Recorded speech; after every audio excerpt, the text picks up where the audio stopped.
દિવાળીની રજાઓમાં લોકો ફરવાની મજા માણી રહ્યા છે। દીવમાં પણ બહોળી સંખ્યામાં પર્યટકો આવી પહોંચ્યા। ફરવાની સાથે લોકો ખાણીપીણીની લૂંટ પણ ઉઠાવતા હોય છે। દીવનું નાગવા બીચ તથા બેલ્યુ ફ્લેગ બીચ પર્યટકોથી ઉભરાયેલું જોવા મળ્યું। વધુમાં દીવના કિલ્લાની પણ લોકો મુલાકાત લઈ રહ્યા છે। સવારની સાથે દીવનો રાત્રિનો નજારો પણ આહલાદક હોય છે। દીવને દુલ્હનની જેમ સજાવવામાં આવ્યું। દીવ હાલ દેશ દુનિયાના ટુરિસ્ટ માટે આકર્ષણનું સૌથી મોટું કેન્દ્ર બની ચૂક્યું છે। જાણીતા સ્થળો છે તેની વિઝિટ કરી છે। હું મારા ફેમિલી જોડે આવેલી છું અને અમે લોકો અંબાલા ગીર થઈને આવ્યા, જંજીરનો ધોધ જોયેલો।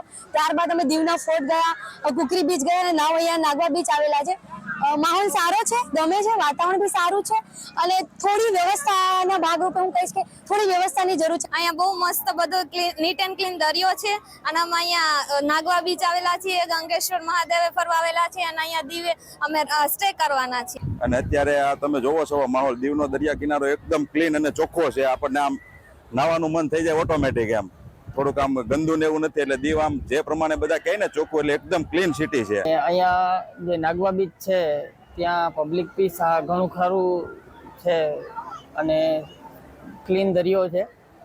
બીજું કે રાઇડ્સ અને જે આ બધું અહીંયાનું જે એરેન્જમેન્ટ છે બહુ સરસ છે।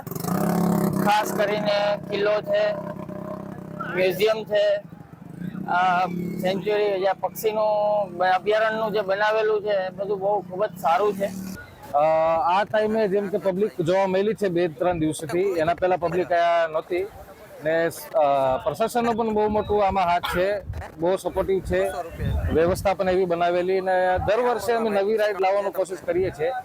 અત્યારે અમારી પાસે અરાઉન્ડ 15 થી 16 રાઈડ અવેલેબલ છે, જેમ કે parasailing, banana, speed boat, jet ski, bumper, disco, dragon. ને મારી વિનંતી કસ્ટમરને આવી રહેશે કે આવો ને મજા મેળવો।